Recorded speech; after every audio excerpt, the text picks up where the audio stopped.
एक बार एक crime reporter अपनी गाड़ी से कहीं जा रहा होता है, लेकिन अचानक उसकी गाड़ी के सामने एक आदमी बेसुध हालत में आकर गिर जाता है।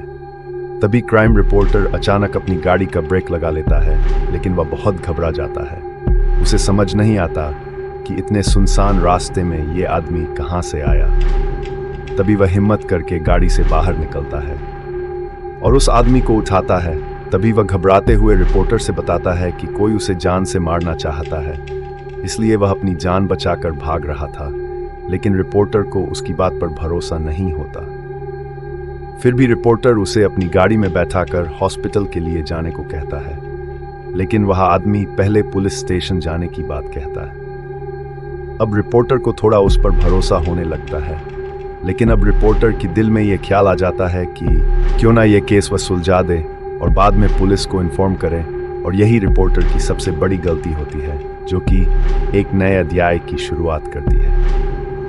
अब तक रिपोर्टर को उस इंसान पर पूरा भरोसा हो चुका होता है और वह उसकी बातों में आ जाता है। वह इंसान एक हॉस्पिटल का नाम बताता है और कहता है वहाँ के एक डॉक्टर को वह जानता है और उसके पास जाने की जिद करता है। तभी रिपोर्टर उसकी बात मानकर उसे वहाँ ले जाता है। हॉस्पिटल पहुंचकर उन्हें पता चलता है कि डॉक्टर तो आज छुट्टी पर है और वह अपने घर में ही होंगे। तभी वह इंसान रिपोर्टर कहता है कि डॉक्टर से घर जाकर मिलते हैं।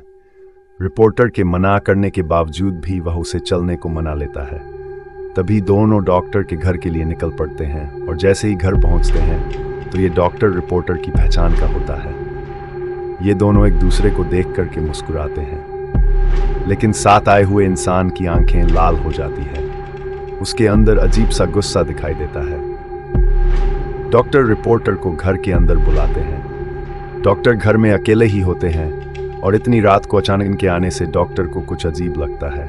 फिर भी वह रिपोर्टर से पहले से परिचित होने की वजह से दिमाग पर ज्यादा जोर नहीं देते हैं। तभी रिपोर्टर डॉक्टर को सारी घटना बताते हैं, लेकिन डॉक्टर को फिर भी यह बात समझ नहीं आती कि यह आदमी उन्हें कैसे जानता है जो रिपोर्टर के साथ आया है। तभी वह इंसान डॉक्टर के बारे में कुछ पुरानी बातें बताता है, जिसकी वजह से डॉक्टर को भी यकीन हो जाता है कि वह इंसान सच बोल रहा है। शायद डॉक्टर ही उसे भूल गए होंगे। अचानक डॉक्टर उठकर कहते हैं, रुकिए, मैं आप लोगों के लिए चाय ले आता हूँ। तभी वह आदमी कहता है, आप रहने दीजिए, मैं चाय बना देता हूँ। आप मुझे अपने किचन का रास्ता बता दीजिए। लेकिन डॉक्टर को यह अनुचित लगता है तो वह उसे मना करते हैं, लेकिन वह इंसान काफ़ी जिद करने लगता है तो डॉक्टर को मजबूरी में उसे किचन तक ले जाना पड़ता है और डॉक्टर उसे चाय का सामान देते हैं और बाहर चले जाते हैं। तभी वह आदमी गैस का रेगुलेटर ऑन करके किचन की सारी खिड़कियां बंद कर देता है और थोड़ी देर बाद डॉक्टर को आवाज़ देता है कि आपका लाइटर नहीं चल रहा।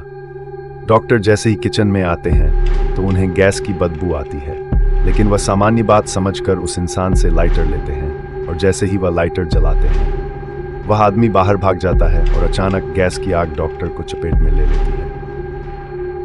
अचानक हुई ऐसी घटना से रिपोर्टर को कुछ समझ नहीं आता और वह रिपोर्टर उस आदमी के साथ घर के बाहर भागता है। रिपोर्टर ये घटना देखकर जल्दी से पुलिस को इन्फॉर्म करता है और साथ ही साथ फायर ब्रिगेड को भी बुलाता है, लेकिन तब तक बहुत देर हो चुकी होती है। घटनास्थल पर पुलिस के आने के बाद रिपोर्टर उस आदमी के साथ वहां से निकल जाता है और गाड़ी की स्पीड तेज करते हुए कहीं अकेले स्थान में जाना चाहता है। दरअसल ये सब देख करके उसका दिमाग घूम चुका था। उसे कुछ समझ नहीं आ रहा था कि यह सब क्या चल रहा है। तभी अचानक बगल में बैठा हुआ आदमी उसकी गाड़ी का स्टीयरिंग व्हील घुमा देता है और गाड़ी रोड के किनारे एक खाई में चली जाती है। गाड़ी का इतना ज़बरदस्त एक्सीडेंट होने के बाद दोनों की हालत बहुत बुरी हो जाती है। दोनों खून से लथपथ दिखाई देते हैं। रिपोर्टर मूर्छित अवस्था में होकर उस इंसान से पूछता है, तुमने ऐसा क्यों किया? तभी वह इंसान जोर जोर से हंसने लगता है और रिपोर्टर से कहता है, मेरा सोनू सो गया। रिपोर्टर यह सुनकर चकित रह जाता है, क्योंकि इस नाम से तो उसे उसकी प्रेमिका बुलाती थी, जो कुछ सालों पहले गुजर चुकी थी, जिसकी वजह ये रिपोर्टर ही था, जिसने उसे अपने प्यार के जाल में फंसाकर उसे गर्भवती कर दिया था। और जब बाद में लड़की ने शादी करने के लिए कहा है तो वह मना करने लगा, लेकिन लड़की की जिद करने के बाद वह शादी के लिए मान गया। लेकिन लड़की को क्या पता कि यह तो केवल उसका दिखावा था और रिपोर्टर की मौत से ये कहानी खत्म हो जाती है।